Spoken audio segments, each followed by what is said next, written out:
Hello class, we are on week 6 of our course. We're going to be talking about ethical issues and clinical supervision, amongst other things. Just a heads up, more than likely in the next few weeks, you will get an email about filling out a course evaluation. If you so choose to do a course evaluation, you will get 10 points extra credit. Just a heads up about that. For some of you, I know that could make you really happy, and that's something you're willing to do. If you so choose to do that, please email me that you completed the course evaluation at my CBU email. That way I can give you the 10 points extra credit. Like I said, today we are talking about ethical issues in clinical supervision. What is the point of supervision? Well, the point of supervision is once you've completed usually your first year of your coursework, you will get the opportunity to work at a counseling agency. For you being trainees is the terminology we use. You are usually going to work for some sort of nonprofit and or government setting, meaning like a school district. You might work in some sort of nonprofit counseling center, some sort of like maybe agency like Teen Challenge, nothing for profit. That's one of the rules for trainees. So you can't work for a private practice that's not a nonprofit, things of that nature. What a supervisor does is a supervisor has been in a licensed person for at least a minimum of 2 years, has gone through the appropriate I want to say CEUs, that's the right word, has gone through the appropriate CEUs in order to become a supervisor. So they basically are putting their license on the line, saying they are going to supervise what you're doing to make sure you're practicing in a way that is legal, ethical, appropriate, within scope, all those things. And so while you're still working towards licensure, which is a long road, if you didn't know, it is a long road. If you're still working towards licensure, you will have someone that will be your supervisor. It can be more than one person. It doesn't have to necessarily be just one person, but you will have a supervisor. It is a very pivotal role in this journey.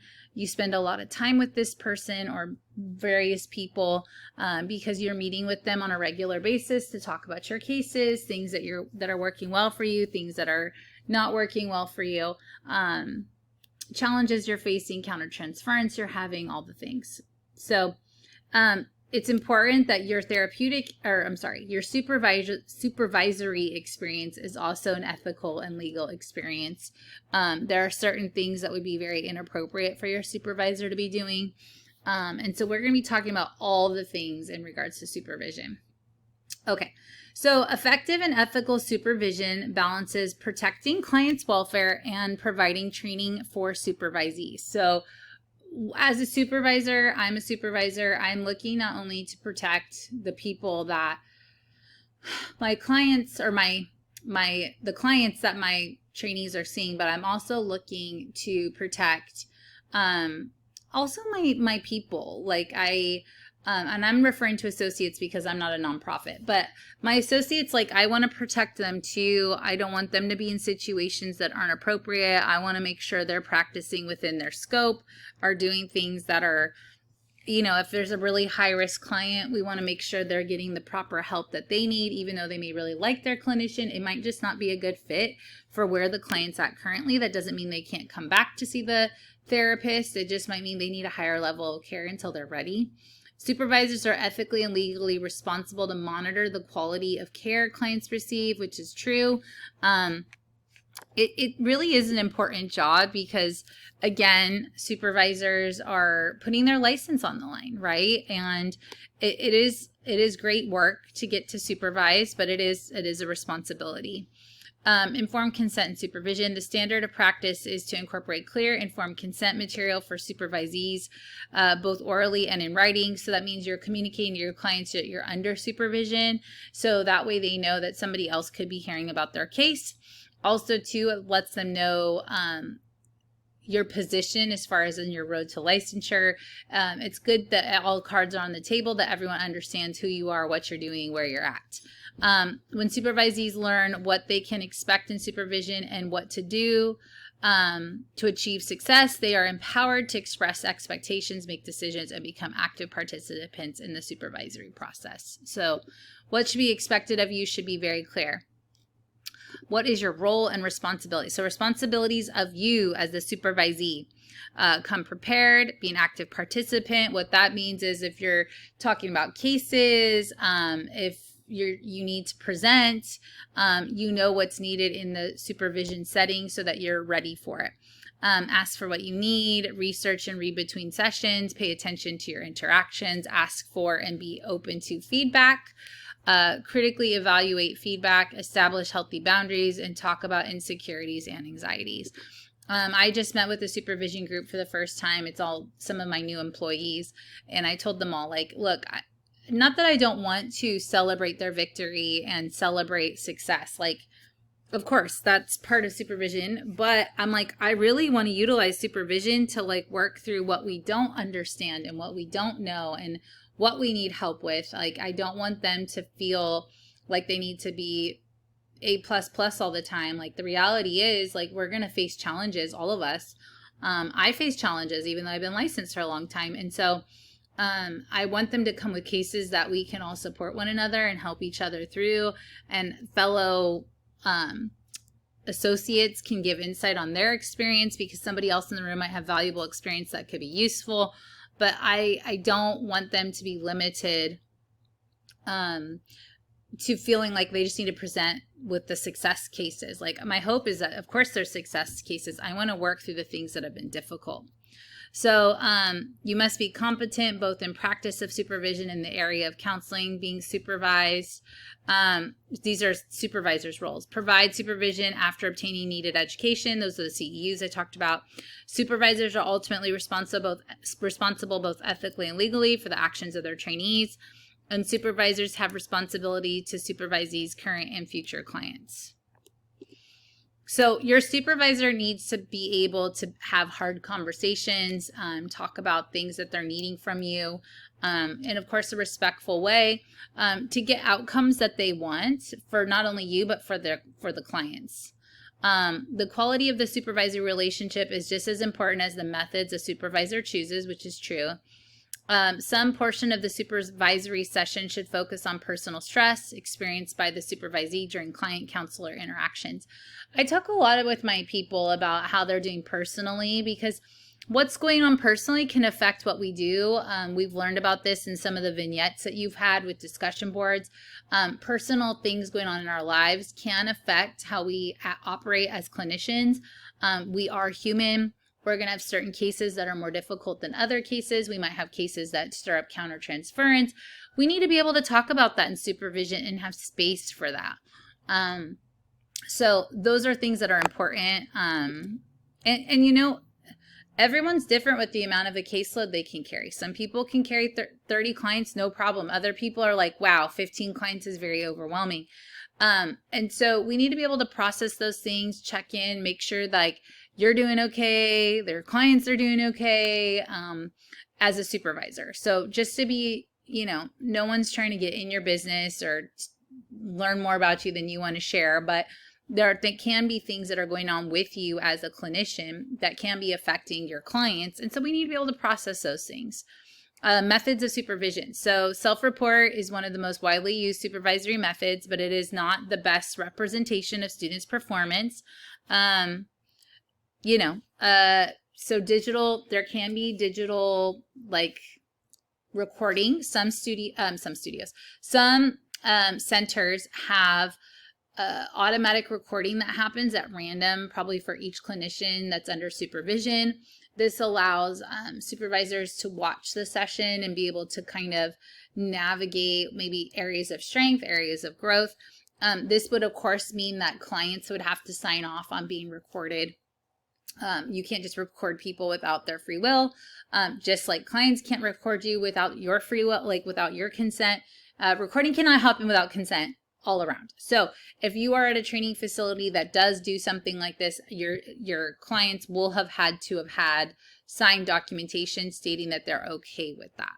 Okay. And again, this is for training purposes to make you better, to help clients experience a better experience. It's just a way to evaluate what's happening in session. I would record from my supervisor back in the day, but it was with a camcorder. So your facility may have something like that. They may not, but don't be surprised if they do. Ethical and effective practices of clinical supervision. So ethical and effective practices, a collaborative supervisory relationship characterized by a strong working alliance. Supervisors regularly ask for feedback from their supervisees about the kind of supervision they are providing and use this feedback to improve their supervisory practices. So your supervisor needs to be competent.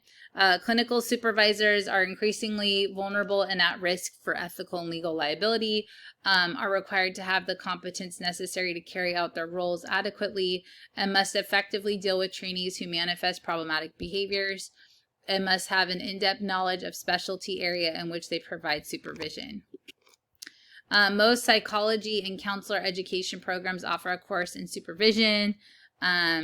Good supervisors demonstrate availability, accessibility, they're fallible and able. So you want to make sure that your supervisor, you know how to get in hold of them, how to get in contact with them, that you're feeling comfortable to share with them, that you are able to communicate your needs with them, that they're open even from feedback from you about your needs and how to maybe best communicate with you.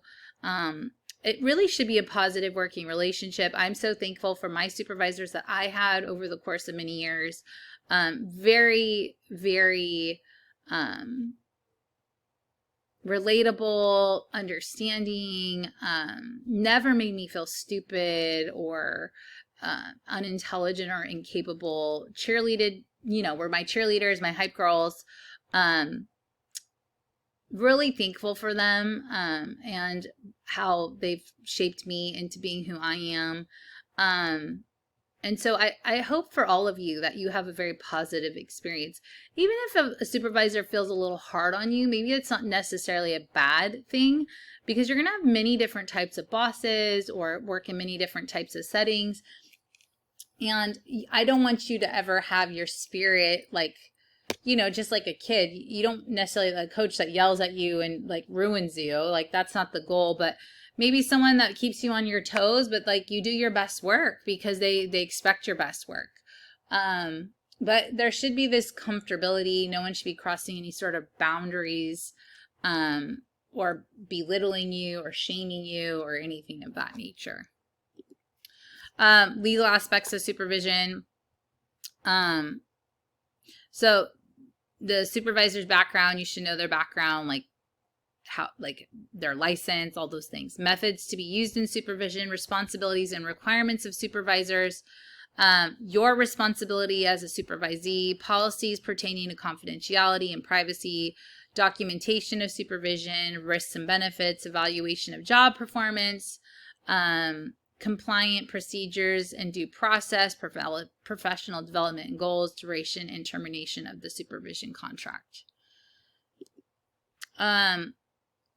So again, direct liability can be incurred when the actions of the supervisors are the cause of the harm. Vicarious liability pertains to responsibilities supervisors have to observe or have to oversee the actions of their supervisees, and strict liability holds clinical supervisors responsible for supervisees' actions in a professional realm with any need to establish that supervisors were negligent or careless. And so these are the things that are concerning, right, when you're taking on that responsibility of supervising. But you have to take that into consideration. That's why it's important to communicate about cases. Some cases are more litigious than others, just in nature, making sure you're doing the proper work when it comes to custody. Everyone's aware when it comes to minors, things of that nature. No one's operating outside of their scope. And if anybody self-harm or, could be a harm to somebody else, that we're documenting appropriately. This is why having good note-taking skills, having good habits when taking notes is important, because if a crisis happens, are things properly documented, things of that nature. Ethical issues for online supervision. The number of technological innovations being used has exploded, which is so true. We used to never do anything, virtually. And now I would say 80% of my practice is still virtual for myself. And so these are things that are new and different. And so as a supervisor, just making sure we're still connected, in touch with all the things, despite it being virtual, is important, right? We want to still feel connected to our supervisees. I have different people in different states, but see California clients. And so just making sure that we're up to date and up to speed and know what's going on is important. As cyber supervision and the use of electronic media and supervision have become more prevalent. So we just want to make sure informed consent, confidentiality, is there. Distance technologies establish clear guidelines for distance communication, seek to be honest and compassionate, and about, any risks that are being taken. School counseling, you're dealing with FERPA, not just HIPAA, so making sure you're understanding that. There's social emotional needs are huge, academic needs are huge in children and adolescents. And so just making sure that you're knowing how to go about dealing with parents, consenting for treatment, speaking with your supervisor about that, because again, mental health needs are growing and are huge in the school districts and school systems. Thankfully, there is more mental health that is available in these situations, but making sure that it's appropriately being handled is important. Different multicultural and diversity issues in supervision. So a lack of diversity competence is likely to result in ineffective supervision. Diversity competence is an inseparable and basic component of supervision. It involves relevant knowledge, skills, and values and attitudes. Multicultural supervision encompasses the full range of cultural factors, including race, ethnicity, socioeconomic status, ability status, privilege, sexual orientation, spirituality, religion, values, gender, family characteristics and dynamics, country of origin, and language and age. So gender bias of supervisees and supervisors is often overlooked. Differences in culture, ethnicity, religion, age, gender, and sexual orientation could have a negative influence on the supervisory relationship if not understood and integrated. Also, I would like to say that at any point in time you're experiencing some sort of discrimination, your supervisor is making you feel uncomfortable, especially as a trainee. Not to say you shouldn't do this as an associate, but as a trainee, you have practicum.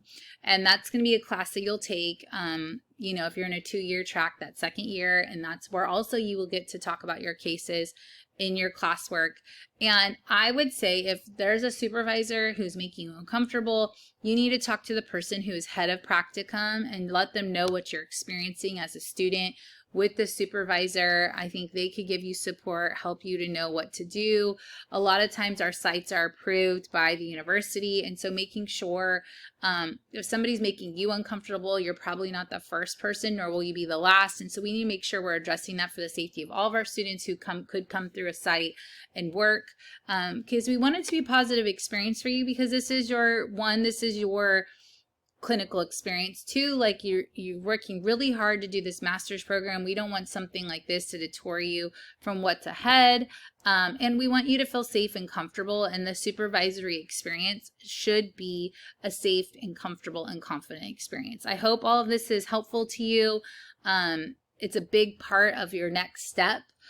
You're going to be with the supervisor for a long time, maybe different people because you go to different sites, but it's a big part of your journey. It's laying the foundation, the groundwork for what is to come once you're able to be independent and on your own. So it's something to take seriously, to be mindful of, to see what you like, what you don't like, because that will be a question that will be asked once you're an associate. What do you need from a supervisor, to see how you excel and best learn? So I hope you all have a great week.